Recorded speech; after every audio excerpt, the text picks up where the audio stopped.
Hey everybody, and welcome to my talk today. I'm going to do my talk based on my interview experience of trying to go into UX as a junior. And the reason why I want to reflect on this particular experience is because recently I've actually had to go through the same thing within my job role in terms of understanding processes and how to develop a UX process from start to finish. What are the key steps?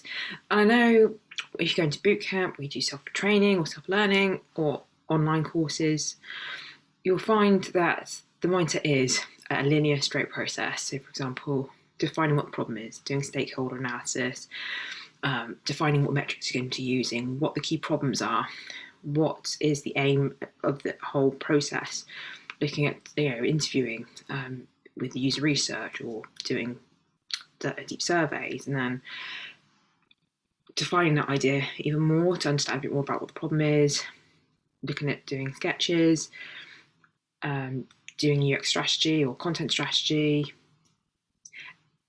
doing wireframes, prototyping, then testing, and then etc. etc.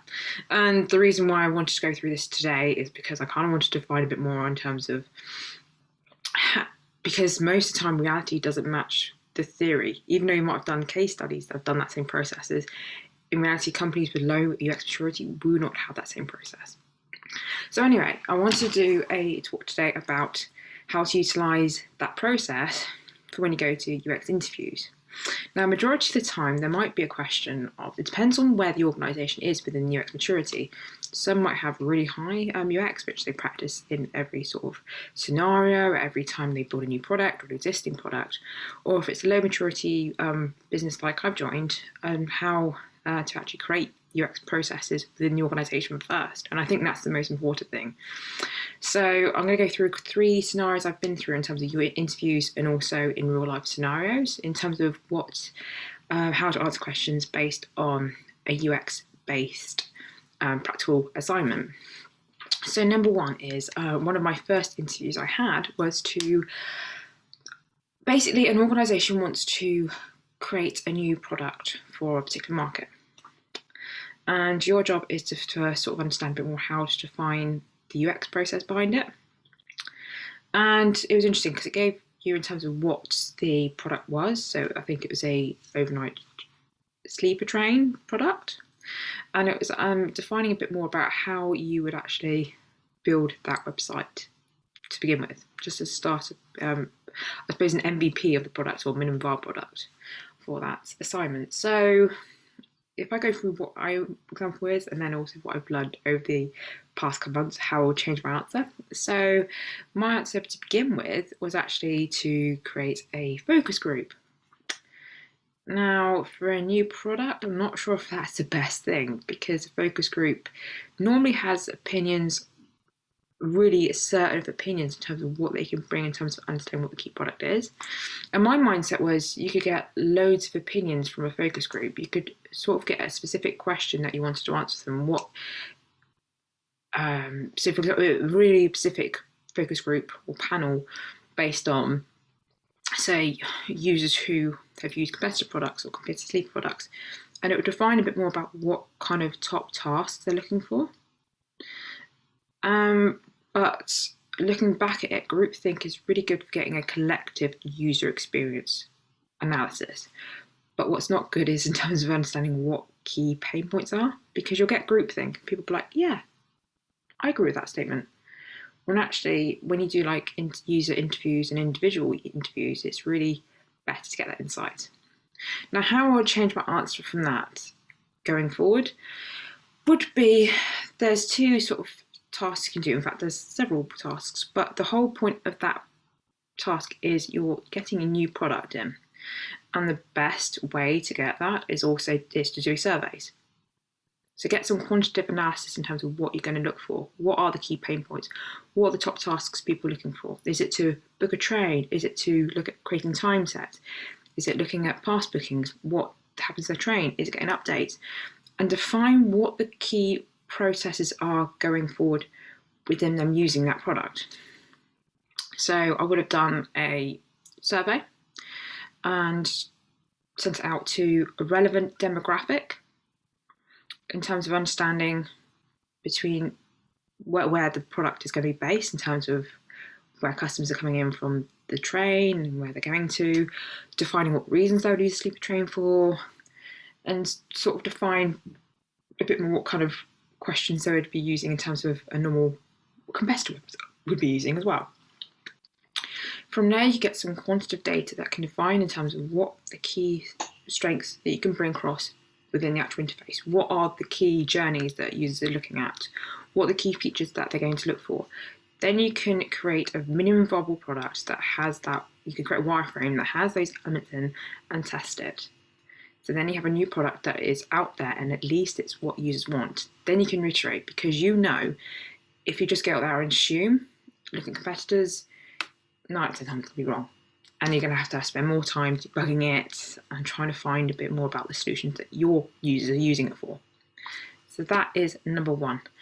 Number 2 question was to look at redesigning a pop-up for, I think it was a gambling-based business.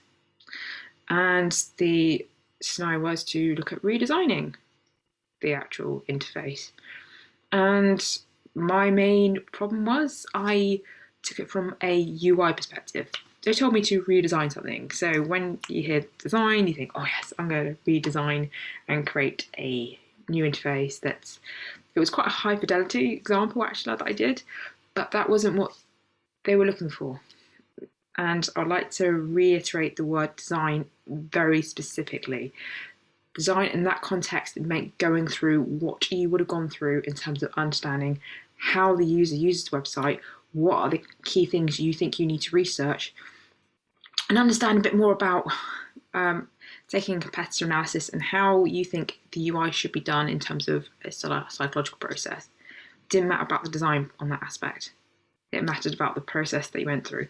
And that's one thing I failed on. And I think that's one thing, I'll say it again, in terms of don't focus on the word design in terms of making it sure it's pretty and creative. It's not about that. Understand the key processes. So if I went through that process again, if somebody said to me, redesign this pop-up, so you know it's an existing product or feature that is on the website. But I think there is a process in terms of defining what is wrong with it. Why is it annoying to people? What is the key element of why it's not working? Is it because it's reducing the amount of signups? Is it because it's not accessible? Is it because the content on the site is not relating to the user? And it's kind of defining those key questions first and then coming up with a plan in terms of saying, oh, I would meet with the stakeholders, whoever they are. So it might be the product owner, it might be Scrum Master, it might be marketing, and work with them in terms of what the key pain points they've got so far at the moment. Then come up with a plan in terms of, okay, then if it's to increase usage, make sure that the product is easy to use, make sure reducing errors and time to complete task is one of the key metrics you're going to use.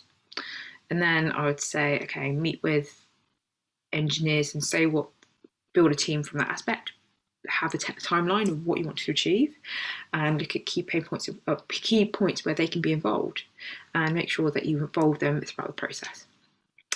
And then I would have said about, okay, then I would have done some user interviews with customers. So that could be done through emailing list, it can be done through, say, site analytics like Google Analytics, or even just customers on a database. Not necessarily ones that are on a mailing list, but they might be signed up for different means. And then do some user research with them to find what their key. Remember, if you're trying to redesign a product and there isn't there, look at understanding what their top 3 tasks are when using the interface or product, because you can define if the flow is meeting their needs correctly.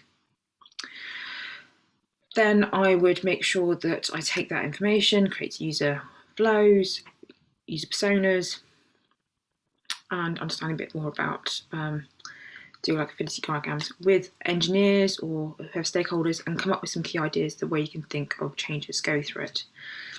And then look at doing some low fidelity frames, understanding a bit more what changes you could do, and then go on to medium wireframes that you can talk with the engineers to refine it through usability testing, just do those sort of testings before you get that perfection on it. Then meet with stakeholders, make sure they're involved with the process, and then do some documentation and user acceptance testing.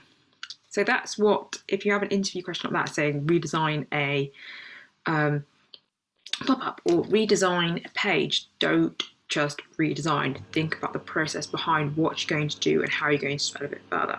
So that's number 2. Number 3 is, I suppose it's my job role now, and it's kind of looking at the flow and defining where you think changes could be made.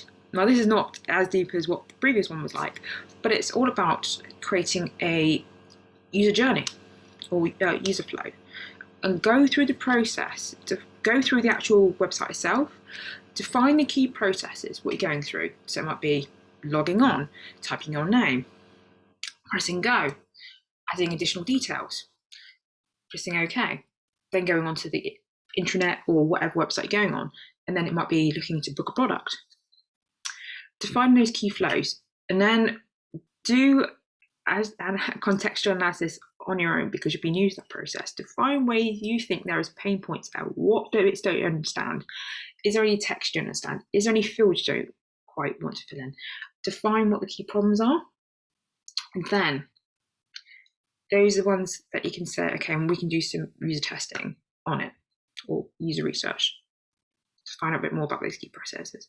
Also find out who the key owners are of data within that process. That could be a question you could ask within the process. Okay, then I've got these changes, but within that process, okay, I've noticed that the terminology isn't correct. Is there any person who holds data in terms of, okay, then not a lot of people understanding those key terminologies?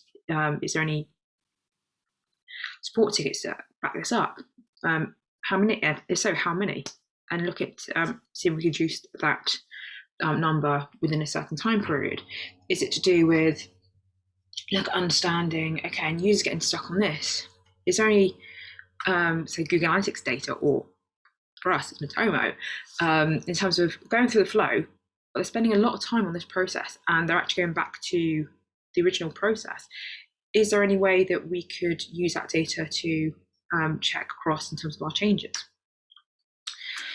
So on that note, hopefully I've gone through a deep analysis in terms of how to do a UX interview or UX practical interview, and defining from my mistakes and my learnings how you could actually answer those questions a bit more details. And also it helps to sort of look back on these situations in terms of how my UX knowledge and implementation has changed a lot in terms of developing that knowledge gained within that process, and also finding a bit more about how we can change it, how you're always going to be changing. You're not going to just get it right first time. It's an ever-going process and you'll keep learning. So on that note, have a great day, and I should speak to you guys later.